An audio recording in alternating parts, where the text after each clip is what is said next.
Acquired immunity. The resistance acquired by individual during life is known as the acquired immunity.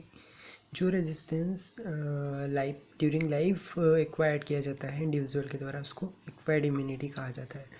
ये दो type की होती है, active immunity और पैसिव इम्यूनिटी।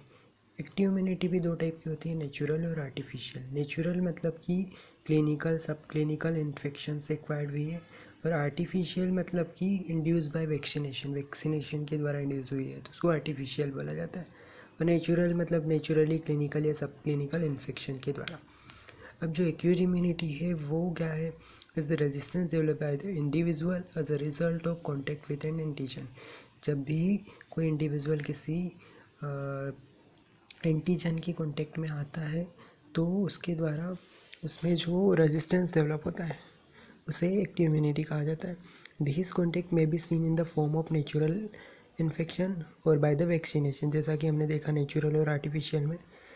और it leads to the stimulate the production of immunologically active cells और antigens.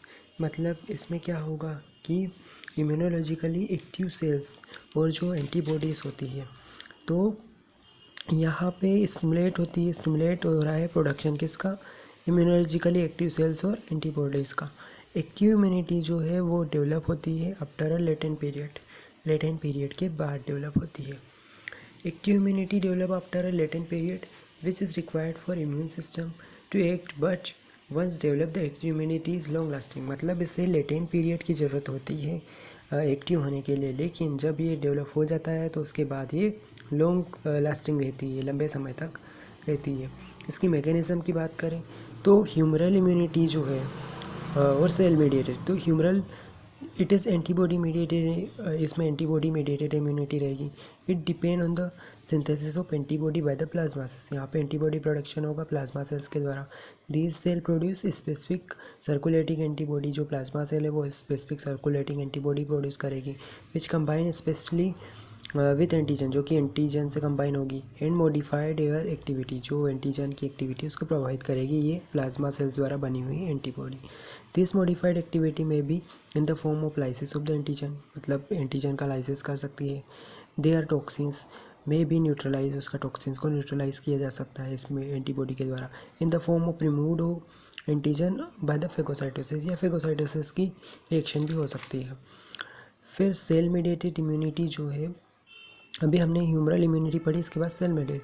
तो it depend on the T lymphocytes develop against certain antigen, मतलब ये टी लिम्फोसाइट्स पे डिपेंड करेगी जो कि सर्टेन एंटीजन के अगेंस्ट डेवलप हुई है। Antibody synthesis also occur in response to these antigen, antibody भी बन रही है साथ साथ, but their role is limited. यहाँ पे रोल मेन किसका है? टी लिम्फोसाइट्स का।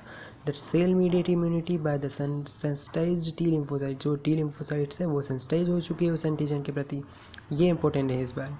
Is in resistance to chronic bacterial infection, जब भी क्रोनिक बैक्टीरियल इन्फेक्शन हुआ तब ऐसा हो रहा है।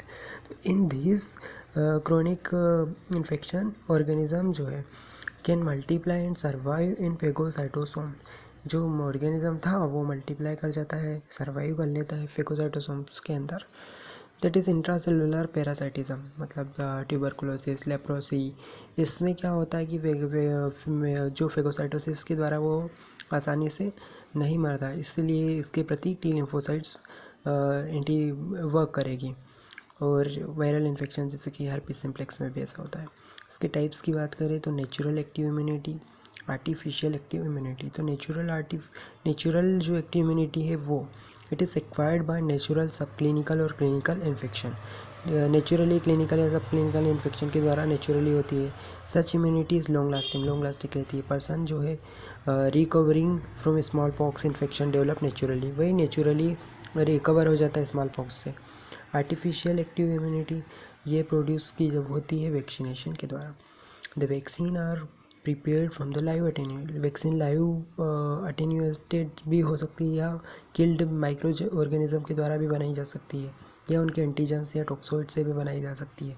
इन किल्ड वैक्सीन में क्या होता है? द ऑर्गेनिज्म को किल किया जाता है हीट से, फॉर्मेलिन से, फिनॉल, अल्कोहल से।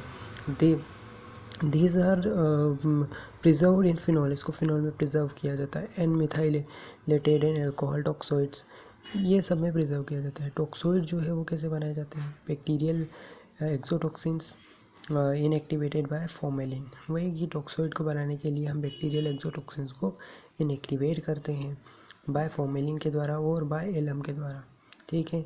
तो फॉर्मल टॉक्साइड या एलम प्रेसिपिटेट टॉक्साइड। अब लाइव वैक्सीन और किल्ड वैक्सीन। तो लाइव वैक्सीन जैसे कि BCG है ट्यूबरकुलोसिस के लिए, TY21A4 टाइफाइड के लिए, सेबिन फॉर पोलियोमाइलाइटिस के लिए, MMR मतलब मीजल्स मॉप्स रूबेला, 17D ये येलो फीवर के लिए। तो ये सारी लाइव वैक्सीन है, BCG, TY21A, सेबिन, MMR और 17D। किल्ड वैक्सीन में TAB for the enteric fever, killed cholera vaccine, Salk for the poliomyelitis, neural and non neural. उसके बाद न्यूरल रेबिस के लिए और हेपेटाइटिस B वैक्सीन।